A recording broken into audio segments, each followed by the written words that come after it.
Deus tem uma palavra para você. Deus tem uma palavra para você. A Bíblia aberta não é um livro qualquer que você lê e esquece. A palavra de Deus, ela é viva, ela é eficaz, ela se apraz para aquilo que ela é enviada. É como uma semente que vai germinar no coração fértil do teu coração, uma terra fértil, e vai produzir o fruto, amém?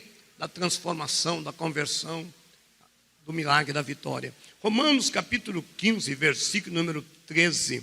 Eu vou ler, os irmãos repitam comigo, está escrito assim: ora, o Deus de esperança vos encha de todo gozo e paz em crença, para que abundeis em esperança pela virtude do Espírito Santo. Podem ler.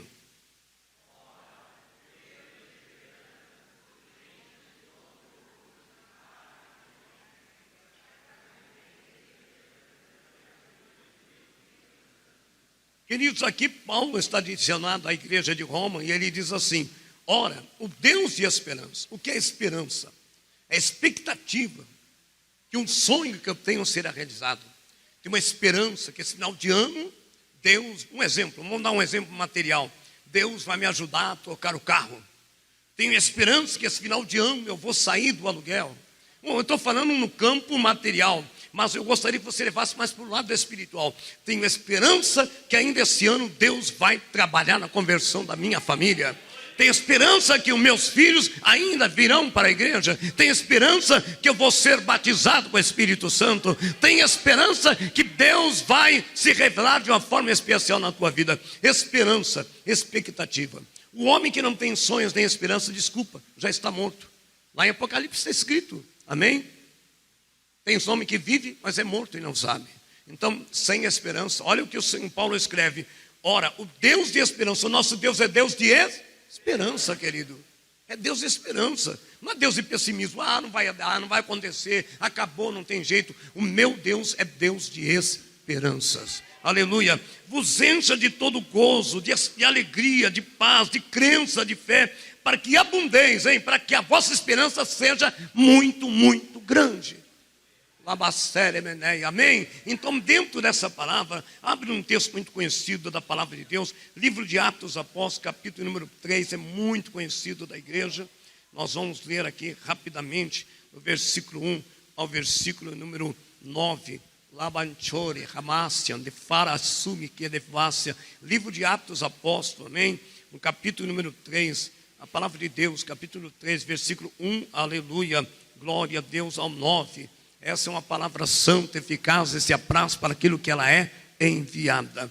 Livro de Atos Apóstolos, capítulo 3. Vamos ler responsivamente. Está escrito: e Pedro e João subiam juntos ao templo à hora da oração a nona.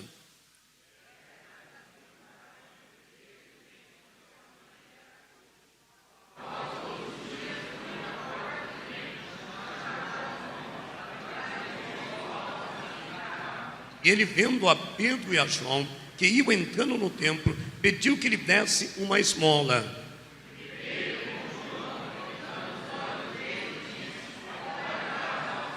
E olhou para eles, esperando receber deles alguma coisa.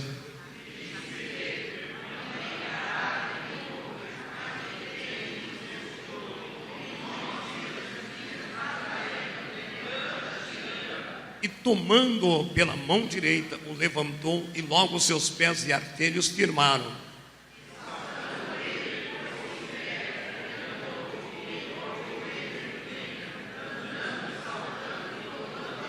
Vamos junto, 9. E todo o povo o viu andar e louvava a Deus. Pode se assentar. Bondoso Deus, nós somos gratos por essa palavra que advém do teu trono, e convidamos o teu Santo Espírito para que nos dê sabedoria, discernimento, humildade, entendimento, para que tudo aquilo que for falado à luz dessa palavra traga esperança, libertação, milagres, maravilhas, Pai, porque a tua palavra se apraz para aquilo que ela é enviada. Queridos, eu quero que você preste bem atenção. A palavra de Deus começa dizendo aqui, nesse texto de Atos dos Apóstolos, começa dizendo assim: e Pedro e João subiam juntos ao templo, foram orar juntos. Eu quero que vocês entendam que Pedro e João nem sempre oravam no templo.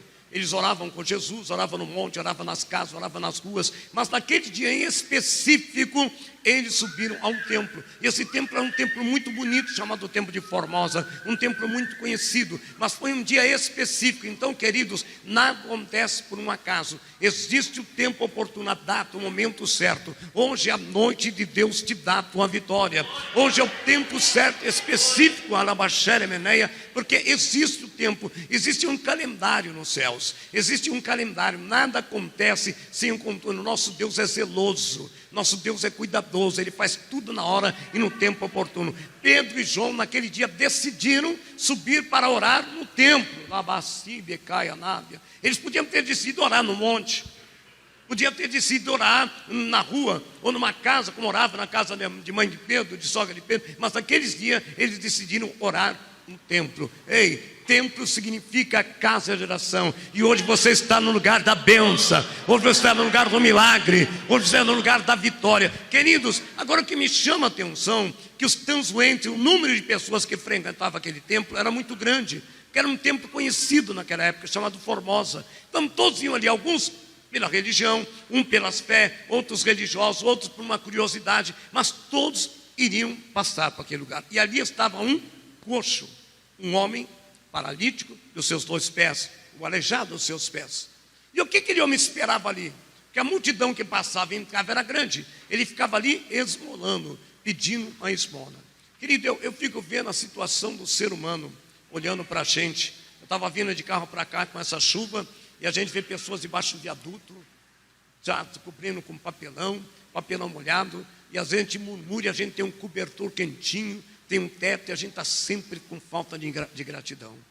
A gente tem que olhar mais para a situação, queridos, e contemplar. Veja bem, quantas vezes nós passamos. É lógico que hoje, em cada esquina tem alguém pedindo algo. É difícil, a gente não tem dinheiro para tudo isso, não é? Mas eu digo para os irmãos, usar a palavra. A semente vale mais do que dinheiro. Às vezes aquela pessoa, às vezes R$5, R$2 faz a diferença. Mas às vezes falar para ele, ó, Jesus te ama e vou orar por você, você não imagina, pode representar muito mais. É lógico que tem que tomar cuidado à noite. Você não vai falar com todo mundo, porque nós corremos o risco do assalto e tudo. Mas é por isso que o crente tem que ser vigilante. Mas aquele homem, queridos, ele estava ali na humilhação. Era a única maneira dele sobreviver. Era a única maneira de levar algo para dentro de casa. Era a única maneira de... Agora, tente imaginar, queridos, a humilhação. Alguém podia falar, já te dei, chega, ó, vai. A gente está... Infelizmente, o ser humano tem um coração muito difícil. Estou falando até de nós. E discuta até alguns crentes também. Cristão não, porque o cristão transformado pelo Espírito Santo tem que ser uma palavra que edifica. Mas tem crente, meu amigo, que só a graça. Tem crente, porque crente até o diabo é. Então é difícil. Agora imagina quantas negativas ele recebeu, quantas palavras de humilhação. Ou então, sabe aquela questão que a pessoa joga de qualquer jeito, não tem compaixão? Ah, pega aí. Abasséia, Narábia, Camanavasséia. Aquele homem estava ali na porta esperando a dificuldade. Queridos, mas veja bem, qual era a esperança daquele coxo? Qual era a esperança daquele homem? Receber uma esmola. Receber uma ajuda qualquer. Uma moedinha, R$2, sei lá, na época, não sei qual tem o dinheiro na época. Qual era a esperança daquele? A esperança dele totalmente estava na esmola. Na esmola, querido. E aí que entra a palavra de Deus. Ele colocou sua esperança, depositou sua emoção no lugar errado. Ele estava na porta do templo, no lugar do milagre, mas fora do templo. Está entendendo? Ele estava ali à beira do milagre. Meus queridos, muitas vezes nós estamos assim. Muitas vezes nós estamos assim. A dificuldade é quando você coloca a sua esperança e deposita sua emoção no lugar errado. Ele estava ali na beira do templo e nunca falou, ó, me leva alguém lá para dentro para alguém orar por mim. Ele estava na porta do templo, mas não estava. Quantas vezes, querido, presta bem atenção, quero que você entenda. Quantas vezes nós estamos dentro da igreja, mas a igreja não está dentro da gente. Quantas vezes estamos dentro da igreja, como aquele coxo, e entramos paralítico e saímos paralítico. Estamos dentro da igreja, mas a porta dela, xarabai, tequemenefácia. Você está entendendo, querido? Olha a expectativa daquele homem, era receber uma esmola. Uma humilhação, pega aí, pronto. Nós precisamos pensar grande, queridos. Quando eu falo grande, não é para você, eu quero uma casa maior que o meu vizinho para mostrar que Deus é na minha vida, não é isso. Eu estou dizendo, o teu Deus é Deus de coisas grandes. O meu povo não recebe porque não sabe pedir. Queridos, não desperdice oportunidade. Eu falo para minha esposa, eu não vou mais participar de um culto. Eu vou precisar de algo muito maior que um culto. Porque culto é religiosidade. No mesmo dia, na mesma hora, canta e tal. Eu quero, porque onde Jesus está, algo tem que acontecer. Todo culto tem que haver algo. Senão é religiosidade, querido. Só que tem crente que já se acomodou. Eu gosto para cantar aquele hino bonito, eu até me alegro, sinto, mas vai para a vida dele, continua a mesma. Está coxo dentro da igreja. E hoje Deus quer curar essa paralisia. Hoje Deus quer te fazer andar. Você está paralisado, tua vida não sai. Mas pastor, você não sai do lugar. Você anda e não sai, querido, está entendendo? Hoje Deus quer te curar dessa paralisia. Só que você tem que querer, filho.